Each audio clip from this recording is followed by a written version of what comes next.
Qala Syekhuna Dr. Ibrahim Ibn Amir Ar-Ruhaili, kata guru kita Syekh Ibrahim Ibn Amir Ar-Ruhaili Al-Muqaddimah, Alhamdulillahi Rabbil Alamin, wassalatu wassalamu ala nabiyyina Muhammad wa ala alihi wa sahbihi ajma'in. Amma ba'd, fahadhihi nasihatun li shababi min ahli sunnati wal jama'ati awjaba tahriraha al-ishami fi an-nushi lil muslimin wa sulh baina ahli sunnati ala ma ja'at an-nusus bit-targhib fi dhalik. Maksudnya dia kata apa? Dia kata ini merupakan nasihat untuk pemuda-pemuda daripada kalangan ahli as-sunnah wal jamaah. Maknanya risalah ini ditulis untuk ahli sunnah wal jamaah, bukan untuk ahli bid'ah. Ahli sunnah. Okay, so kita faham bila ahli sunnah ni, kita tahu dia punya guideline dia, prinsipal dia. Kita dah faham dah benda tu, kita dah terang beberapa kali dari sudut manhaj, dari sudut metodologi. Itu ahli sunnah. Quran dan sunnah berasaskan pendirian dan pemahaman, metod pemahaman as-salaful ummah. Salaf merujuk kepada sahabat Nabi, tabi'in, tabi'ut tabi'in, dan ulama-ulama yang mengikuti jejak langkah mereka. That's it. Soal buku, soal kitab tu bab kedua, tapi kita kenal peribadi dan generasi tu. Faham tu? Okey. Jadi bila kita faham generasi itu dan kemudian ulama yang mengikuti mereka, maka buku-buku banyak. Mana buku-buku ulama-ulama yang mengikuti mereka? So kita clear cut kat situ. Sebab nak jadi salafi ni bukan kena baca buku usul salasah saja. Lepas tu kadang-kadang kita salah faham sebahagian daripada kita, nak jadi ahli sunnah ni kena baca buku ni saja. Tak. Buku banyak, tapi kita kenali tokoh. Syekh Muhammad bin Abdul Wahab, kita kenal dia sebab usaha dia nak ikut salaf, nak ikut sahabat Nabi, tabi'in, tabi'ut tabi'in. Okey? Jadi buku ni dia kata nasihat untuk pemuda-pemuda ahli sunnah wal jamaah yang mana dia perlu meneliti.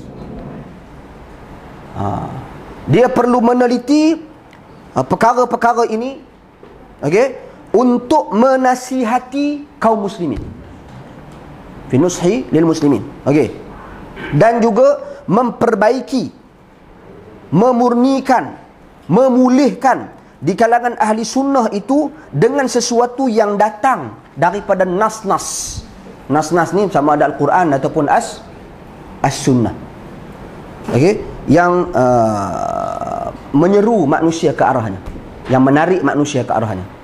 So tuan-tuan dan puan sekalian, yang ni dia kata nasihat yang mana untuk diguna pakai oleh kita dalam kita berurusan untuk menasihati orang Islam, juga memulihkan hubungan antara masyarakat umum ataupun ahli bid'ah, golongan-golongan yang tersesat, hubungan mereka dengan ahli sunnah, bagaimana kita berkomunikasi dengan mereka. Okey. Wal ba'ithu 'alaiha, yang pendesak ataupun pendorong ke atas tulisan ini, dia kata apa pendorong? Dia kata pendorong ma ya'ishuhu al-kathir min asy-syabab as-salafiyyin fi kathir min al-buldan al-islamiyyah bal hatta fi al-buldan al-kafirah allati taskunuha aqalliyat min al-muslimin min tafarruqin kabirin bisabab al-ikhtilaf fi al-masail al-'ilmiyyah wal mawaqif al-'ilmiyyah min ba'd al-mukhalifin. Maksud dia apa? Pendorong kepada tulisan ini, permintaan supaya ada nasihat dan ada usaha-usaha pemurnian dalam komunikasi dan perhubungan. Dia kata, yang mana dia kata ramai daripada kalangan pemuda-pemuda salafi yang hidup di banyak negara-negara Islam, bahkan di negara-negara bukan Islam, di negara-negara bukan Islam yang mana mereka ini minoriti. Negara Islam pun ada yang ramai, majoriti. Negara bukan Islam pun ada pemuda-pemuda salafi, ada ahli sunnah dekat sana, yang mana mereka ni minoriti. Apa dia kata? Tafarruq kabir, ada perpecahan yang besar. Sana pun berpecah, hak yang kita majoriti pun berpecah, hak yang kita sikit pun berpecah. Contoh kalau pergi ke UK, kalau pergi ke Eropah, dia punya perpecahan dia berdahsyat. Dia punya ada tim dia.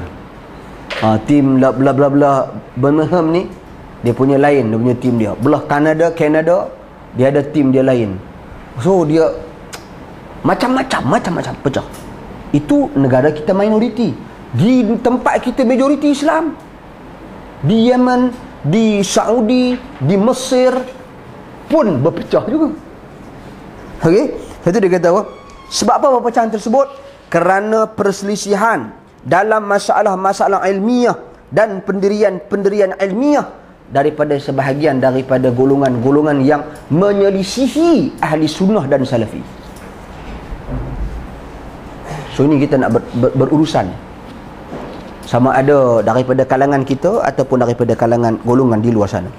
Kemudian dia kata wa ma nataja an zalika min taqatu'in wa tahajurin bal wa'tida wa baghin baina ahli sunnah hatta 'azamatil fitnah washtadda khatruha fa athharat fi sayri ad-da'wati ila sunnah. Dia kata benda ni, dia kata natijahnya apa? Taqatu', putus hubungan. Natijah dia apa? Tahajur. Tahajur ni maknanya saling tinggal meninggalkan antara satu dengan yang lain. Berlaku pemulawan. Geng hang tak tegur aku, aku tak tegur hang. Pemulawan pulau. Dan kemudian bal wa tidak ni berkeras. Wa baghyin, berontak baina ahli sunnah, sesama ahli sunnah. Sehingga besarlah azamatil, besarlah fitnah itu dan sangat buruk kesan bahayanya, bahkan dia memberikan kesan yang negatif pada perjalanan dakwah kepada sunnah. Kita nak dakwah orang kepada sunnah, berpecah macam ni, berkelahi macam ni dan sebagainya, kesan dia baik tak baik? Tak baik. Bu, dua lawan keluar, utara satu hak jenis utara, hak tengah ni jenis hak tengah ni, hak selatan jenis hak selatan, hak yang belah Sabah Sarawak jenis sana pula. Dua lawan keluar. Oi, orang sana, orang sebelah. Jadi tuan-tuan, ini tak bagus dalam dakwah. Dia mengganggu dakwah kita. Sepatutnya kita kena move forward. Okey, kemudian dia kata bal saddat ba'dun nas an i'tinaqiha ba'da an aqbala an-nas 'alayha fi kathirin minal amsar wal buldan. Bahkan ia menjadi penghalang kepada manusia berpegang dengan sunnah setelah manusia dah berhadapan dengan sunnah. Orang tu dah didakwah kepada sunnah, tapi bila dia tengok kita duk berkelahi sama kita ni, ataupun kita kerja kita dengan golongan-golongan yang menyelisihi kita, kaedah kita berkomunikasi dalam berselisih, Asy'ariyah ke, batu hak yang jenis boleh tangkap 4,000 ekor jin ke? So tuan-tuan, cara kita berkomunikasi dengan dia bagaimana? Kadang-kadang kita bimbang juga, dia overkill, dah terlalu berlebihan. Okay, kita dah balon dia dah, kau dah apa semua dah orang tak setuju dengan dia menjadi ustaz buangan lah apa semua lah. Okey, tak apa, lepas tu cukup lah kat situ, tak habis lagi. So ada orang yang minat dekat sunnah, lama-lama dia tengok ustaz ni dia lebih-lebih ni, tak habis-habis ni. Kita nak mengaji benda lain, kita nak mengaji, kita nak beramal, kita nak beribadat, kita nak beriktikad. Sebenarnya macam ni dia kata tak membantu, tak menambah, dia meninggalkan kita. Lepas tu berselisih sama ahli sunnah. Pergi kat ustaz jenis ni, duduk sini-sini duduk perli. Pergi kat ustaz ni duduk balon, tak pasal-pasal. Ada pula baru-baru ni, ada seorang ilmuwan, kita pun hormati beliau sebagai seorang ilmuwan, menyentuh soal kredibiliti Syekh Al-Albani rahimahullah dan dari sudut dan soal kefaqihan. Katanya Syekh Al-Albani rahimahullah muhaddis yang tidak faqih. Tak apalah, terpulanglah dia nak berpendapat dan berpendirian apa pun. Tuan-tuan, kita apa indikator dia untuk menilai seseorang tu faqih? Adakah kerana dia memiliki beberapa pendapat-pendapat yang agak ganjil dan berbeza dengan majoriti, bererti dia tu dikira tidak faqih? Al-Imam Asy-Syafi'i ada tak pendapat dia yang ganjil? Ada. Al-Imam Abu Hanifah ada tak pendapat yang ganjil? Ada. Dan Mu'tazilah, tokoh-tokoh Mu'tazilah lagi banyak tahap dahsyatnya keganjilan pandangan-pandangan dan fatwa-fatwa mereka. Tokoh-tokoh liberal, tokoh-tokoh, contoh kalau macam kita nak kata Al-Ghazali, Muhammad Al-Ghazali yang Mesir, bukan Al-Imam Al-Ghazali lah, Muhammad Al-Ghazali. Dia lagi banyak pendapat ganjil. Tak dengar pula ada orang kata dia tak faqih ke, tak muhaddis ke apa ke. Tak ada pula orang-orang ni berkatakan bahawasanya orang ni faqih tapi dia bukan muhaddis. Tak ada pula dengar macam tu. Kenapa nak sentuh orang-orang muhaddis ni sebagai tak faqih? Nak tolak pendapat dan pandangan ni dalam isu tertentu, silakan, dengan menggunakan pendekatan ilmiah. Tapi tak payahlah membuat start labeling. Selagi orang label tok guru hampa tak tidur malam. Jadi benda ni orang luar melihat, oh ni label kau ni lebih kau ni. Taulah takut label Wahabi tu terkat. Kita pun tahu. Kok mana pun orang tahu dah hampa tu Wahabi. Nak pusing kok mana? Hang kena kok mana tu hampa tu Wahabi. Kan? Jadi ni dok kaluk-kaluk nak tolak kau ni. No, tolak ahli bidah yang jelas kebidahannya. Tolak tokoh-tokoh yang jelas sesat pemikirannya. Yang kita kena sepakati. Bila orang duk sebok balun, orang ni bidah, orang ni kafir, orang ni sesat, mana seorang hampa? Lari sembunyi. Mana seorang hampa? Mana hamba bercakap ke? Di belakang dia cakap kita ni tak apa, kita ni sunnah apa semua ni, kita faham apa semua ni. Mana seorang hampa? Saya kalau orang kata takut tak masuk TV, takut orang tak terima, takut media-media kritik, sakit hati, nak marah. Tapi bila kita tengok kesibukan mereka tengok duk cari benda-benda yang seperti ini, wallahu alam, mungkin dia memberikan contoh, saya tak kisah. Tapi sila kritik soal emas melingkar, sila kritik, tak ada masalah. Even para ulama-ulama pun ahli sunnah, Syekh Ibn Baz memberikan pendapat yang berbeza dengan Syekh Al-Albani. Syekh Bakar Abu Zaid tulis buku khas, La Jadida fi Ahkamis Salah, tak ada benda baru dalam hukum hakam berkaitan dengan salat. Kritiknya pandangan Syekh Al-Albani dalam buku tersebut. Tak ada masalah. Tapi tak payahlah you buat satu labeling, dia tidak faqih kerana beberapa pendirian dan pandangan dia. Tak payah macam tu. Itu tak bagus. Dia memberikan kesan yang tak baik. Membuatkan orang-orang awam yang kurang faham membuat satu penilaian yang begitu singkat terhadap ilmuwan. Dalam keadaan kita tahu orang duk tekan tokoh-tokoh salafi, orang duk tekan ulama-ulama salafi, orang duk memberikan pendirian-pendirian yang negatif tentang ulama-ulama yang pro salafi. Tanggungjawab kita kena murnikan, bantu pulihkan nama-nama mereka. Itu tanggungjawab kita, bukan lari daripada memulihkan nama-nama mereka.